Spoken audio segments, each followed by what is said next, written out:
Nina, did you sleep well? Yeah. Last night was the party. Yes. Ballroom Blitz party. Do you like that? Yes, it was a Blitz action. In like 5 days we organized everything. We went to the radio stations and we made this big thing happening because we wanted to do a revival thing. We all people who were involved, we know us from the 70s, and we were already doing something together by then. And now we did something again. Is this very different from the 70s? Oh, everything is different, but we still like the 70s, and we still have our heroes from back then. And it's interesting for the kids to see how people were dressed and how the music was, because they were too small. And now they know how it was.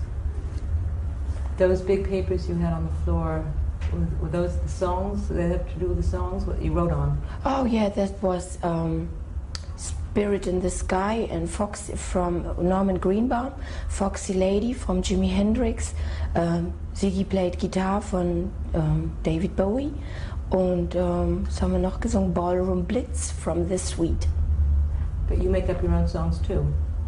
Well, this was not my concert, this was a party at Ballroom Blitz, and we only were featuring songs from the Glitter Age, from the 70s. We also played My Way from Sid Vicious, and we played a couple of songs from me, punk, also from the 70s, but this was not a normal Nina Hagen concert. This was only to feature our heroes from back in the 70s. What's a normal Nina Hagen concert? It's like 2 hours long, and I sing for 2 hours, and all kinds of songs, my songs mostly. But this was a party. What are your songs? Where did they come from? My songs? The inspiration? Well, from different dimensions and from different times. Is there opera back there? And Brecht? Yes, when we die there will be also opera and Brecht, you know, in the dimension where we go after we die. We will also do what we do here, art, and be happy, you know, and work. Heaven is not lazy, heaven is working on art also. You got a lot of your music from your mother, from when you were young, yeah. At least. She sang songs to me when I was a kid. What did she sing? Oh, all the same songs she's singing today. I mean, she sings more now, and every week she gets a new song, but she can still sing the old songs. Are you proud of her? Oh, yes, kind of. I don't know, proud. Yeah, I'm proud because she's strong, and that makes me feel good. When my mother is strong, I don't have to worry about her. You know, I don't like to worry about people who are doing things wrong, and I know I can't help. I like them to be strong, like me. You're strong? Yeah, I think so. Do you think that the image that you give of yourself, that's sort of very wild and ferocious? Well, that's me, you know. That is you? That what I give is me. Hmm? When your mother said that you were always special, what do you think she meant? I don't know. Outrageous? I think everybody is always special. We just have to have more self-confidence, and we have to also start believing in the friends from out of space who are always with us, for example, guardian angels, and so inspirations we can grasp when we are alone in meditation also. Then we will find our wishes being fulfilled. Whenever we have a wish, we we and the godly energies are working together until the wish is fulfilled. Not long ago I had a wish that I will have a new drummer, because my old drummer wanted to do something else and he wanted to go some other ways, and I was thinking, when I will have a new drummer, he should come from East Germany and he should just be very fresh over, you know. And it happened that we met Peter. He just came from East Germany 6 months ago, and now he's our drummer. That was the guy who played yesterday. And I always wanted to have a musician who had to do with David Bowie, and I also find that my guitar player was friends with David Bowie in the 60s. The English guy? Yes, in the time when David Bowie made some happenings in London, some parties and theater happenings and clubs, because he all started the glitter movement, you know, together with the cabaret and theater people. So that's what I'm also doing. That's why I think even if he's Capricorn and I'm Pisces, we still have pretty much the same influences. Because when you see him in the movie, The Man Who Fell to Earth, you know that what he plays, he really is. He really is from another time and another space. Do you think you are too? Of course, I think so. And I try to not behave human, but extraterrestrial. I try not to be jealous. I don't eat meat. I try to be, you know, a loving person and not a selfish person. I try to have time for myself, for meditation, because meditation and peace, you know, brings you a lot of energy, and you can create things. You get inspiration when you make meditation. And so I think I'm pretty much on the way to be considered a high media, you know. A high media. And can you be a high media and meditate when you move at such high speed? Oh yes, you have to, because when you do not have time for yourself and you get always bugged by your neighbors or by your family, or, you know, threatened, then it must have to do with the help of your friends, because when you do not consider there's life in out of space and out of you, then I think you cannot do special things, because when you close yourself against out of space inspiration, you end up doing not so special things. That's my theory. How long have you felt that way? Is that all? Yes, I thought that way since a long time, you know. Already since I was 12, 13, I started to become more aware of the power which lives within. And since then I'm studying religion, you know. I'm studying the science of God in books and in everyday life experience. What is your everyday life like? Where do you live?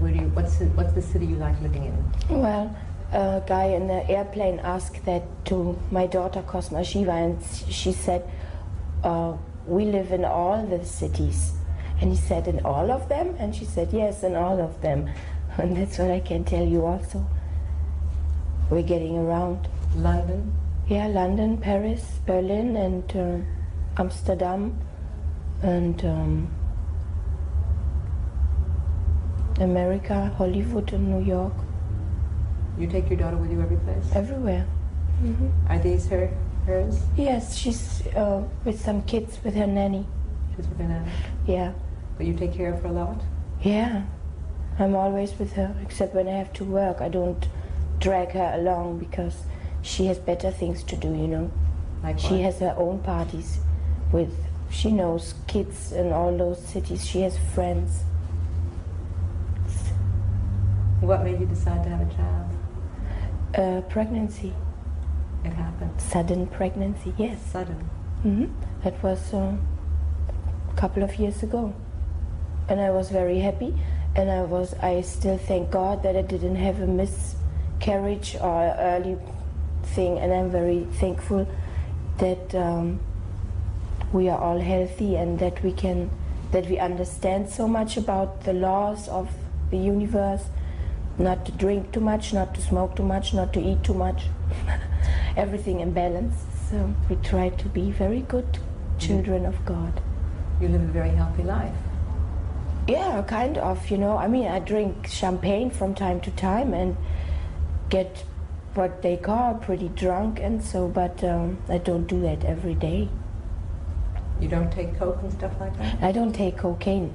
I took cocaine in the year 1979 in Amsterdam, and did it to such an extent that I was only 45 kilograms left, and I did it every day during a film production and afterwards, like for 2 months, and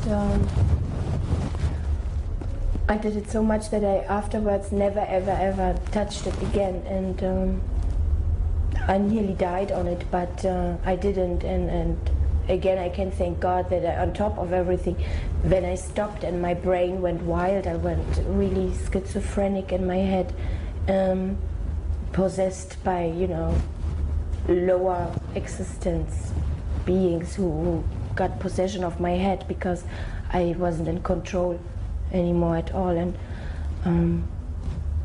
God saved me really, because I could, when I came out of the chaos after 2 days only praying to God, oh God, God, help me, help me, help me, because this was the only thing I could do. I mean, there's a long way to death, because in the end, when you don't die and you have a long period of pain, what you should do is really praying, and this was what I did. I was praying, God, God, help me. And so I got my help, and it was a wonderful help. I woke up 2 days later with big enlightenment. Where I walked down the streets of Amsterdam, I was free, cocaine, all my symptoms were gone after 2 days praying, and people were standing on the street and looking at me, not like they always look at me because I'm Nina Hagen, but they looked at me because there was something around me, and I could hear it and they could hear it too, because the heavens were open and we could hear conversation from another dimension, from angels who made it possible that we had telepathy. And this is a very seldom thing, that other people can sense the angels, or can sense something from another dimension. This was really special. And I'm happy I had this experience. So it strengthened my belief in God for 333%, you know, on top of everything. And now David Bowie's new record, the first song on it, Loving the Alien, is a song about this thing we are talking about, praying until the sky parts in two, and then all your sins are hooked upon the sky. And it's a real nice song, Loving the Alien, believing the strangest things. How does it go? Loving the alien, believing the strangest things. Pray, and all your sins will be hooked upon the sky. Prayers part the sky in two. Something like that. What are your pleasures? My pleasures is life is my pleasure, my one and only pleasure, life and God. God and life. What about men? They belong to life and they belong to God. They are all part of it. You know? Would you like to live with a man? I do. I have a boyfriend. Paul is his name. He's not in Berlin now because he's in Toronto, putting together all his records and bringing them to Los Angeles because we need some records, you know. And he has records from years and years and years ago. He has a huge collection, and he's also a singer. He was always accompanying me while we were on tour in France. So Nina Hagen fans in France, they also know Paul. And they know that there is a song about him. Nice. I Love Paul on the last record. And does he take good care of your daughter too? You all live together? Yeah. What do you sing to your daughter? You talked about what your mother sang to you. What are the songs you sing to your daughter? She has tapes with children's songs on. You don't sing to her? Of course I do. But she also has tapes, you know. She has her own tapes? Yeah, she has her own tapes. Big collection, see? Are these the tapes? Yeah. Oh, those are her tapes. Do you think that you're a very different mother to her than your mother was to you? Well, the big difference is that I take her everywhere I'm going. I can remember my mother didn't do that with me, but that's the only difference. Do you teach her how to be in the kitchen, how to... Oh, she wants to do everything by herself. I have to watch that she doesn't do too much by herself, you know. She likes to wash the dishes, and she likes to stand there for hours getting all wet, and she likes to work, you know. She even likes to clean. She's a really nice, happy soul, you know. She has a good karma. And you can see that because she has no problems. She's nearly never sick. She's happy. She gives inspiration. She's really... her horoscope also says that she's going to be involved with dance, art, yoga, and that she's going to find out something about breathing technique, and that breathing has to do with life, and therefore she will find some special yoga teacher, and she will also become a yoga teacher, and so she will give something new to the world, some kind of movement which has to do with the body that stands in her horoscope. Does she have gift for mime the way you do? Yeah. Do you show her things? Yeah. Do you do things like you do to the audience? Of course. Yes. You make faces for her? Everything. Body language too? Yeah. Why do you make faces? Because I'm alive. You always make faces? Yeah. Always. Even if I don't make a face, I make a face because I have a face. Do you think that you're less provocative, less outrageous than you were, let's say, 5 years ago? Well, I wouldn't say I was outrageous or provocative. I would say I was always honest. And that's what I am. I'm honest. I can't tell you not the truth, you know. But when you did things on television and you expressed yourself, would you still do things like that? Of course. It's in every school they talk about sexuality, and sexuality should be something fun and something honest, you know. And it is very easy to explain how it goes, and I just did explain, you know. So I think it was a good thing to do, especially for Austrian girls, because Austria is pretty much a sad country, you know. The vibrations are a little bit heavy in Austria. The kids, you know, you find that in all those Babylon cities, when, you know, the pollution and the air and the kids are together, and there is not much action for kids in a city, you know. There's more action for traffic in a city than for kids. And so I think it was just like a thunder and lightning, me being on the television. It seems to be. And I think that's good when I have this, when I can do this, you know. And for a European audience, what would you do? Well, you shall see what I will do. When? Always. Forever. Whenever you do it. Whenever you do it. What is the makeup about and the sort of the vampire look? It's the expression. About the makeup and the look. Yeah, the look. The vampire look and the wigs. Yeah. Okay. Eva? That's okay. The look is always an expression of the music and of the thing which is behind the music, and the lyrics and the feeling of life. And so in the glitter days, there were, having those strange things in the high plateau things, and in the punk days they had the other expression of more cat-like outfit and look.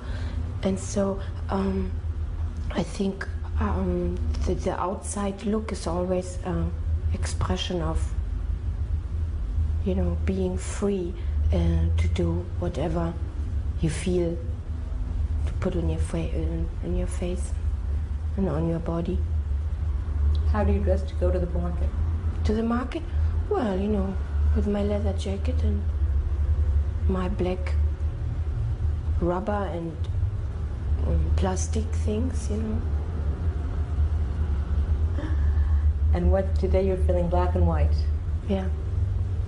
Why? I don't know. It's your black and white day. Yeah, everything's black and white, the yin and the yang, the polarities, day and night. But last night there was a lot of color. Yeah. And you danced hard. Did I? Oh. You sweat a lot. Yeah, I did. Was it fun for you? Yeah. Did you see what went on before? Did you see the people in the wheelchairs? Yeah. What did you think of that? No, I like them. They're great. That was interesting to see that in Berlin. Yeah. Don't you think? Because they're so cute. They can't help it. They, in this country, which had this unfortunate background of putting people like that to Yes, death. yes. It's nice to see that they're part of the community. Yeah, should be. Last night you said that Hitler was part of life. Yeah. What do you mean by that? Well, I mean that everybody comes to be alive for a couple of times, reincarnation.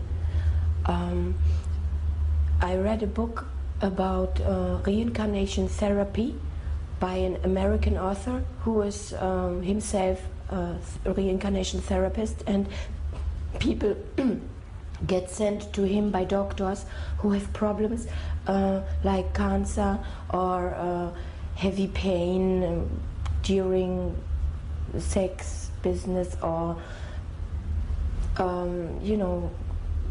not the possibility to find peace and stuff. And so he goes back with them, but consciously, like a psychoanalyst, and he doesn't put them into hypnosis. And the book is about how people come there and give him sentences like, everything is so heavy in my life.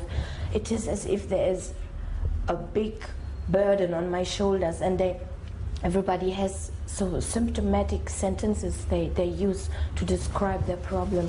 And the therapist lets them repeat the problem until they really get in a relaxed state and see something from the past and start to talk about it. And I say, oh wow, I see me on such a farmer's house, and it's really dusty, and my wife is in the house, and we have no food, and there was no rain the whole year, and yeah, I see my kids, oh God, what is she doing? We can't afford, and we can't have no money, and then she's killing the kids, oh my God, and now she's putting the pistol on her own head, oh God, she's killing herself, the blood is all over, and oh God, now I go also to take the pistol and put it on my head, I shoot myself, now I'm dead. And so stories like that are in the book, and at the point where there's much tension, the therapist lets them repeat the heavy parts, like, oh my God, she's killing the children. No, when the problem from the past is still fresh, as if you didn't get over it, so you repeat it a couple of times until you lose tension about it, and then it is not a problem anymore, but now what happened was part of the problem you have today. So whenever you have a problem, it might be that there was something terrible happening in your past life, and you know, people really tend to take problems over from another life, and there's also much in between the lives, and there are really many books, and you can buy them in occult bookshops. And this is what I did, you know, all the years. I read all the books which were interesting to me. And so I know about reincarnation, and I know that God is forgiving, and He will even forgive a person like Adolf Hitler, who was ruled by dark forces, you know, and he will come alive again. Maybe, you know, God knows. God only knows who Adolf Hitler is today, you know. And that's how it goes. Reincarnation, we learn, we have to learn how to be good, because our soul needs to be from a solid substance, otherwise it cannot exist in outer space. Yeah, we have to learn to be how to be good. What would you like to be in the next life? Oh, I don't know. I hope I can stay at another place for a while. I mean, I know Earth so good. I know all the problems everybody has with war, starvation, and stuff. And I hope, you know, that we can develop into something higher. You know, I would like to, of course, always do what is necessary in the will of, in the plan of God, because He has a plan, you know, that all the souls who are flying around will be completed and perfect. There will be not one soul getting lost. The Witnesses of Jehovah, where Michael Jackson is in, they believe that only a little part of the human race will make it up to God, which is a little bit fascistic view, I think, you know. And they always take the Bible and look in the Bible for everything they say, and I think this is heavy also, because when you cannot decide with your own inner feeling and your own inner power what is right and what is wrong. You know, when you go to another dimension after you die, you don't have a Bible, you only have yourself, and you yourself have to, you know, be a channel for good vibrations. And so I'm I'm always discussing those things when they come to on my door, you know. Witnesses of Jehovah.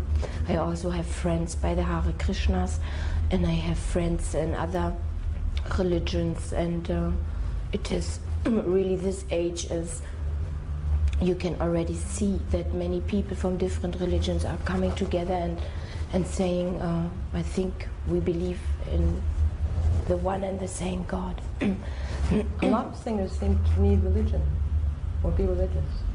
Well, you know, a lot of people are religious, and what I wanted to say is that this is the age where all those people from the different religions are actually coming together to confess that there is one God, and it doesn't matter how we call Him, Allah or Krishna or Jehovah. We should, you know, work together in the law of God, which is called love, and that makes, you know, religion be a help for people, and not what's it called? Binding. Yeah, abandoned. Binding. Are your friends religious? Oh yes. Like I think everybody is somehow, especially little children. You have a lot of good friends here in Berlin. Mm-hmm. I do. Do you miss them when you're away from them? No, I'm not away from them, you know. It's like David Bowie says in one of his songs, he says, you are not alone, remember it's true, I'm always with you, and your friends are always with you, and there will be a time when you can do something very special for your friends, and you better prepare it very good, so that you can help them fulfill their destiny as the highest level of love degree. To ask you 4 very short questions, because we asked them people to see their reaction. If your house was burning, or your apartment, what would you take? What was the first thing you would take? Nothing. I mean, Cosma and out. I wouldn't take anything. I would get out. You take a little girl? Of course, yeah. What do you notice first about a man? A man? The hairstyle. The hairstyle. Why? I don't know why. I look at it. It can. Not by every man. Some men who have an interesting hairstyle, I think then I look at that and think, oh, God. I like the hairstyle David Bowie had in the movie The Man Who Fell to Earth. And at the time now, I have the same hairstyle. You know, the long red thing is only a wig. But when I comb my hair back, it's like David Bowie in the movie. You have it on now? Yeah. You have your hair like that? Can you show us? No. No. What do you notice in a woman? In a woman, if she's able to be open-hearted, without you know, the game of, what's it called? The game of concurrence. The concurrence game, the Conquering people? no, the competition. Competition game. Right. Yeah. Then I like it, and many women are on the competition game. They, especially American women, are like that a lot. Tough. Yeah, so Hollywood wives, you know. Do you know any? Yeah. It's not your style. No, but I like to go eat in the same restaurant than they go. Like in Hollywood, there's a restaurant called Spargo. It's an Austrian restaurant. And I sit there and I come stars from Denver Clan and stuff, yeah. And they look at me and they really think I'm from another planet, and I have so much fun to make, you know, normal people, I mean, people who are dressing up in the normal way. I like them to, you know, to understand that there's more than the Hollywood wife attitude. You know? You like to give them a little jolt. I like to joke around with them, yeah. I like to make them be aware of what I am aware. I think that is a major point I have in my life, that I have to make people aware of what I'm aware. Teaching position or something like that. You're very serious. Yeah, I am a serious teacher. That's why probably I put on a white wig. What makes you laugh the most?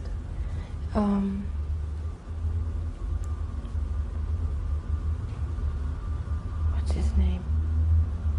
I didn't say who, I said what. Laugh. Being with my friends actually makes me laugh. And what makes you the maddest?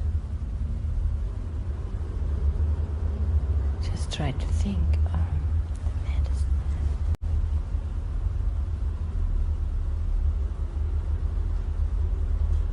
I don't know. Sometimes it happens, you know, when.